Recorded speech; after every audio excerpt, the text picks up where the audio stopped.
Hello everybody, this is BKeeney from BKeeney Software. Today we are going to show you how to integrate the new BKeeney Shorts reporting tool into your own project. I'm going to start with a new project here, but you can certainly do this with your own, and we'll go through the steps of integrating the reports designer. We're just going to call this my test project for right now, and we're going to say OK. And we're going to do save as on this just so we can get this out of the way. I'm going to save this on the desktop, which I normally wouldn't do. But I'm going to call it my test project. And I'm going to do it in the Zojo project format, which is the text format. And we use this with version control systems. And just to show you that that's going on, we've got all of our objects here that are in our test project, and they're in text format. And part of the reason I bring this up is it's important to note that we don't want to import our Shorts designer project via the Finder or the Explorer. We want to do this, we want to copy it from project to project, and we do this because of namespaces. Namespaces don't import properly if they are in the version control format or the text project. So we're going to open up our version of Shorts, which is the download version that you're going to get.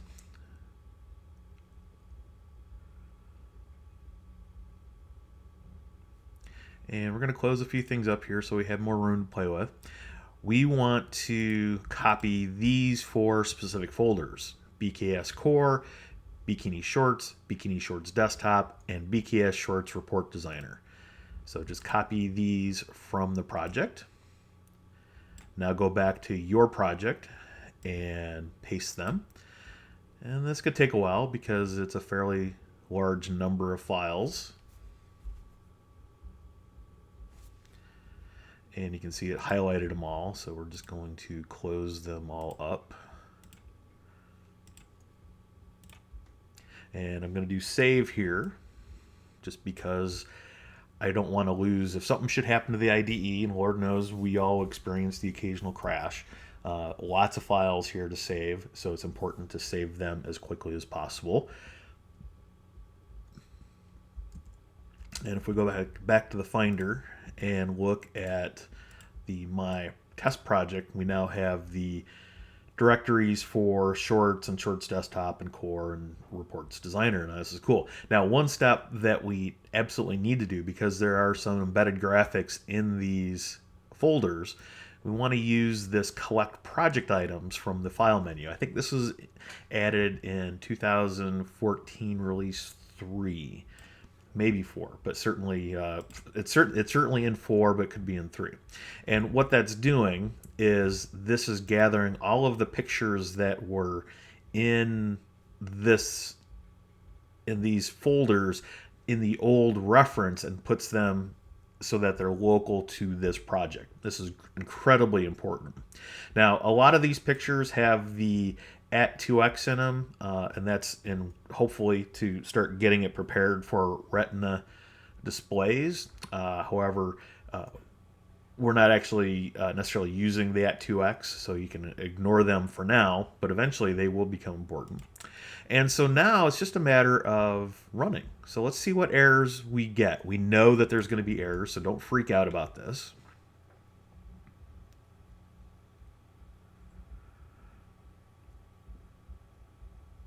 And we can see that there's a bunch of things in the app object that it's expecting that it's not getting. So let's go back to our Shorts demo project. And we've got a number of things that we need to copy. So the first thing is we're going to copy this constant, kapp name. You can put this wherever you want. We chose to put it in the app object. And instead of BKeeney Shorts demo, I'm going to call this my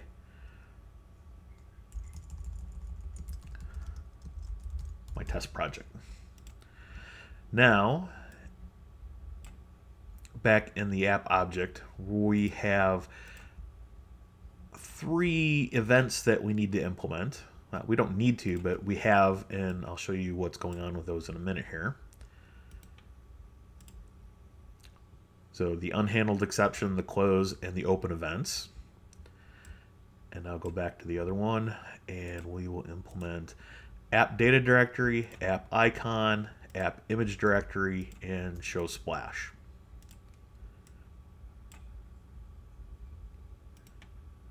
And we'll just paste these into the application project or application object, and we'll hit run, and most of these, our errors should go away. There's a few left over that we need to do a few corrective things. Okay, so the first one is in this open event.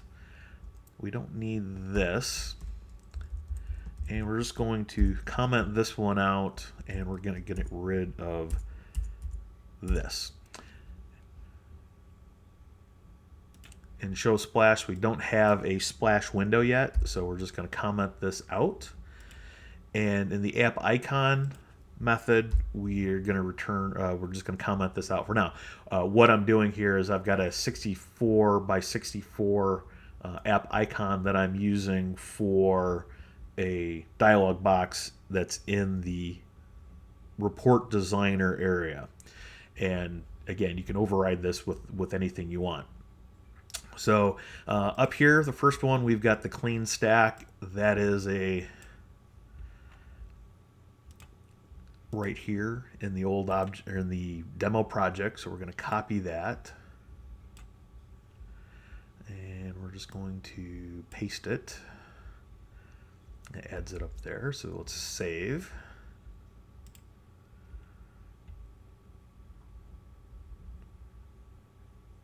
And we should only have a couple of errors here. Right. Okay. So the problem we have is that this window menu is actually a menu item. And if we look at the, let's make this a little smaller, and we go into the main menu bar, there is no window menu. And if we go into the Shorts Report Designer folder, we've got a menu bar here called MB Report Designer that has a window menu in it. And you can see here's the name of it.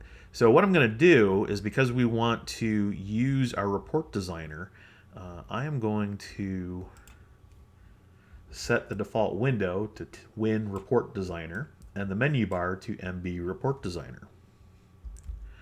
And then save, and we can actually delete these since we're not using them anymore. So now let's run.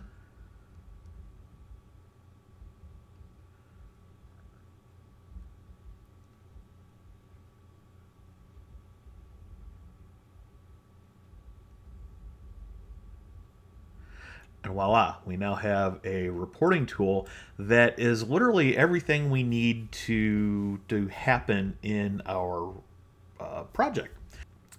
All of these toolbar items are hooked up in the window, and they do things in the report designer, obviously. And you can connect through, you can connect to a database, MySQL, ODBC, Postgres, SQLite, or KubeSQL. This one is grayed out because we've got the constant in the report designer area commented out. And if you get errors when you're trying to compile, and like for MySQL and you're getting MySQL errors, check your plugins folder. It probably means that you don't have MySQL installed. Same with ODBC. SQLite is built in, so that one should always be true.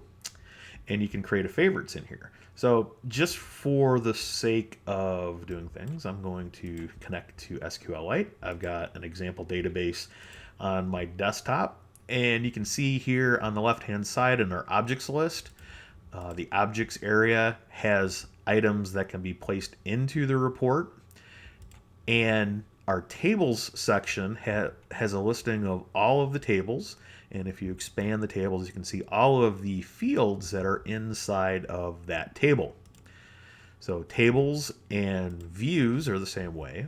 We've got this view name and then the fields that are inside of that view. And then finally, the report section, it shows us everything that's going on with our report. So we can see the bands that we have. We've got the header band, the body, and the footer bands. And the only items that we have in the header band is the text item here, and that's our report object. In the footer, we've got some things to be printed there, and those are just text items as well. Now, I'm not going to go into the individual details of this, but let's just say that it's pretty easy to use. So if we go to the views, and let's just do school event. Here's school event name,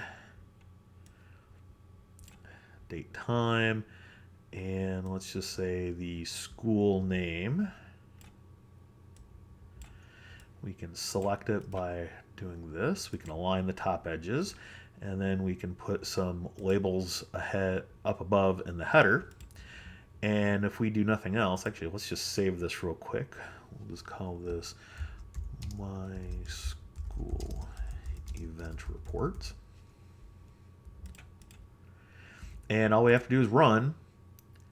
And there we go. We've got a 19-page report that is everything that is in that table. So if we go back to the design mode, we can click in the report, and you can see that we've got an order by here. And I'm just going to say event, date, time. So it's going to order everything by then. And if we want to possibly, let's do some alternate rows here. So if we do an alternate color, and let's do this, do a nice gray. And let's just change this to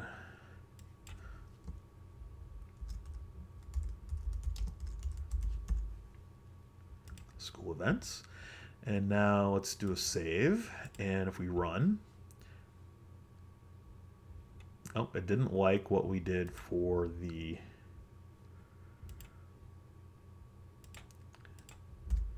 order by. So let's run that again. And now we've got a report that's alternating rows and shows us and sorted by date. So it's very cool. We can go back to the design, and if we click on here, we can see that we have a format down here. If we right click in it, I'm just going to do this by date. And if I want to see everything that was only in a certain school, let's go. Here's school, and here's school name, and it must equal East. And we'll just add this in here. We'll apply, do a quick save, and then we'll do run again. And now you can see that we've got one event or one school listed, and here are our events, and we can go in and change everything we want. The report designer itself has some things in here to change the view size, zoom in and zoom out. So those are all things that come built in with it. Now there's a number of things else in here that we won't get into now, but if we want to go up here, we can control banding. So if we wanted to do a grouping by school name, like say we could just double click on it, and then we can see that we've now got a group in there called a break on school name. So I'm going to hit cancel on that. If we want to change our things that are in the report, you can see that it went in when we opened it. It goes in and tries to do some matching. These are by foreign keys. So like in T_email, we've got a key of email type ID. Well, the related table is TR email type, and the related key in that table is the email type ID. And this area up here, you can set your own. So if it doesn't figure it out automatically, you can add your own. We have a style editor. You can come in here and you can create your own. And there are a couple other things in here that we won't get into right away. So let's go back and quit. I'm going to save this. Let's go talk about the things that we added into our application object.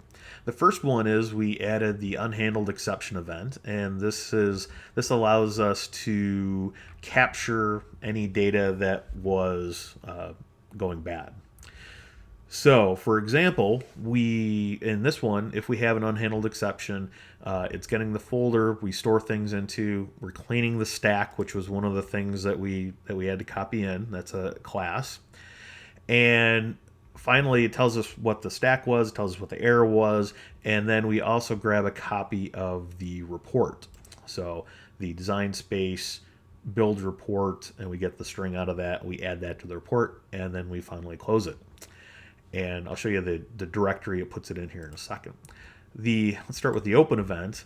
We're reading prefs. There's a prefs set of classes in the report designer. You can use those or use your own. I think the report designer is using 2 preferences, I think, and you can add those to your own preferences. You can use this preference system if you want. The PAF print kit load styles load lets us load the styles. I'll show you where that is in a second. And then on the close event in the application, we're writing the prefs. So if we don't have any preferences, we don't bother to write it. And then the same thing with the styles. So we're saving those styles.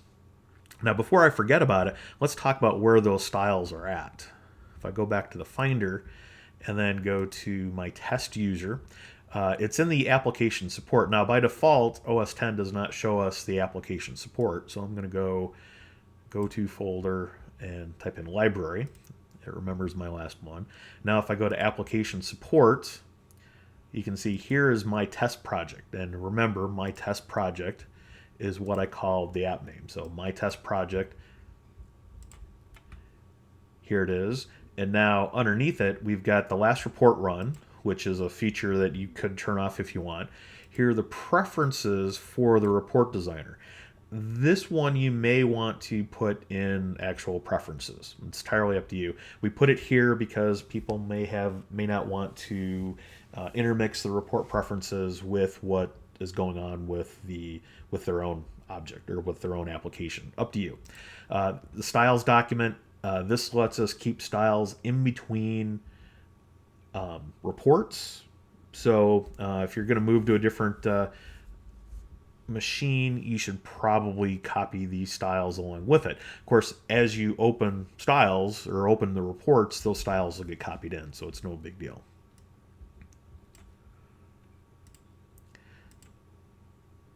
The show splash method here is just a way of just a shortcut for our splash window. We don't have one in this project, so we just commented it out.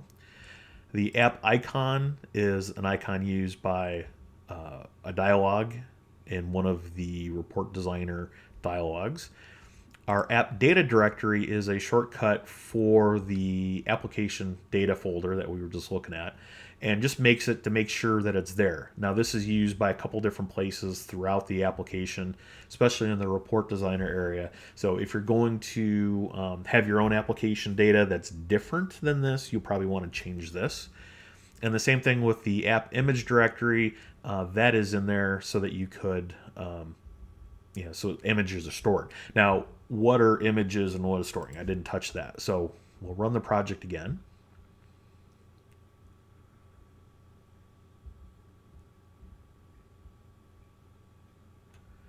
And under tools up here, we've got stored images.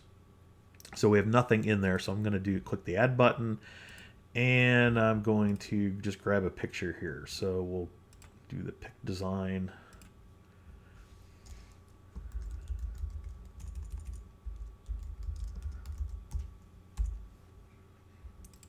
We'll store it. So now if I go back to my report, and let's open our report that we were working on. And I'm going to move this down a little bit so we have room to play. If I go to objects and drag image over, we don't have an image. It's just a gray box. So if I click over here into the properties list, it'll show us all of the names that we have. So boom, there is our icon.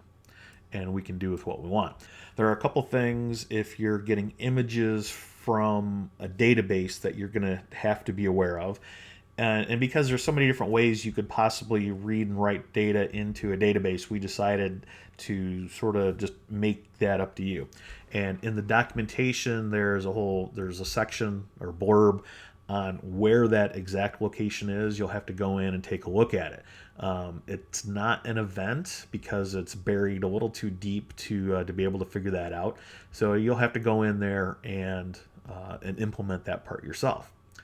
So let's go ahead and save this report, and let's remove the filter data.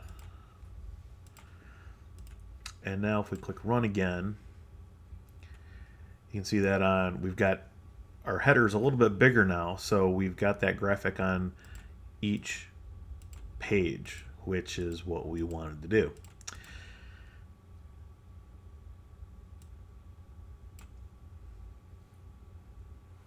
So let's go ahead and talk about some of the events that are important on the report designer. So let's open this into a new tab. And when we look at the controls, there's really only two that we're concerned about. There's the design space, which is a subclass of the designer container control, and the preview container control. Really, all these they're just main containers that are holding a bunch of other stuff. So there are no events in the preview container control, but in the design space, there are actually three that are important.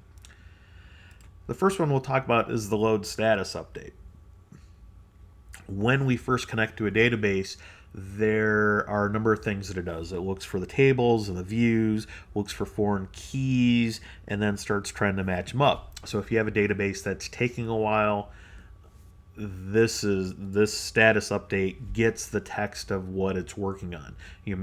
This is kind of an optional event, so if you are experiencing something that's slow when it's loading up for the first time, you might want to check to see what the message is, or at least what the last message was, and then you might have to go dig or contact us to help you figure out what's going on. In the Ask Save File Name event, if you are saving your report to a file, this is what will happen. So when you do a save or a save as, it's going to fire this event so you can do the default name and return a folder item. Now, we could have done this inside of the report designer, but we figured it made more sense to do it this way.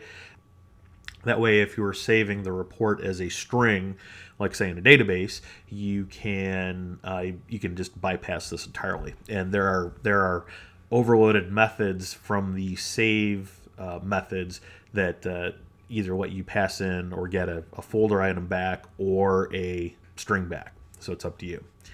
This last one here, the table view add check, is probably one of the more important ones, because what happens is especially in some applications, you don't want end users to see all tables and views. So if you return true from this method, it will exclude that particular table or view from the database. So we're going to run this here real quick, and you can see that I'm just saying if it starts with a V, and actually I'm just going to say if it starts with a V, we're going to let it. And in our particular implementation, anything that starts with a V is a view, anything that starts with a T is a table. So if we run this,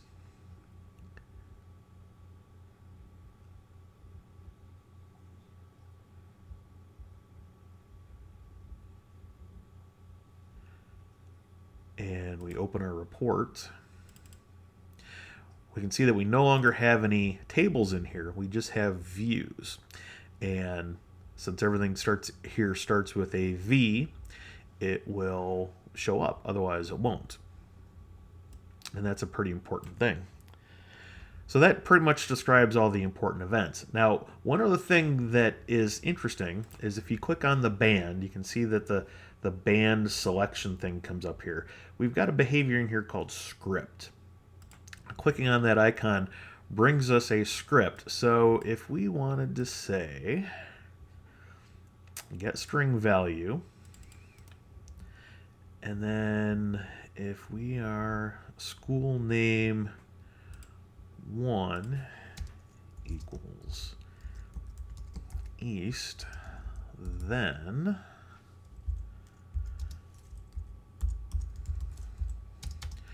what do we want to do here? We want to set a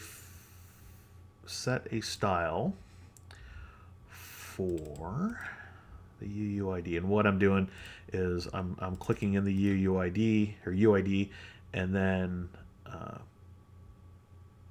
selecting the actual object. So here's school name 1, and I don't know what my style is going to be, so I'm just going to click OK for now.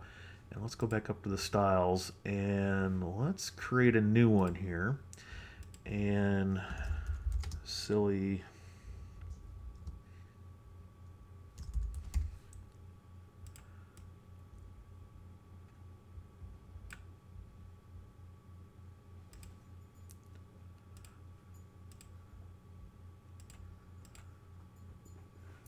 and we'll call that silly text, and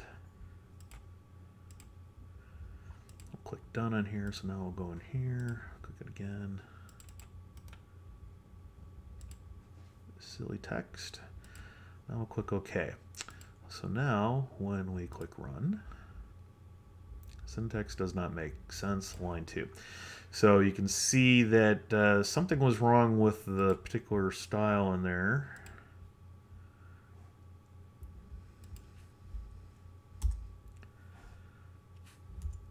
So field name East.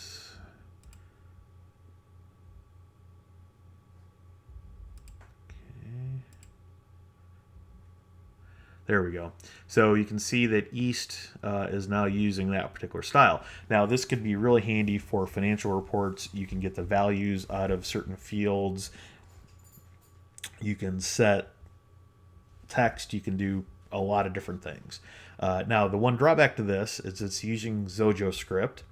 It means that it can't be 64-bit compatible quite yet. And it also means that it slows it down. So if you're trying to generate a 1,000-page report, the report will take a while to generate. That is basically the reports designer integrated into your project. Within 10 minutes, you can get it in there. You can obviously use your own icons. Highly recommend it. Use your own icons to fit your own application needs. And if you look at the menu bar that comes along with this thing, you'll also see all of the different menu commands that come in with this.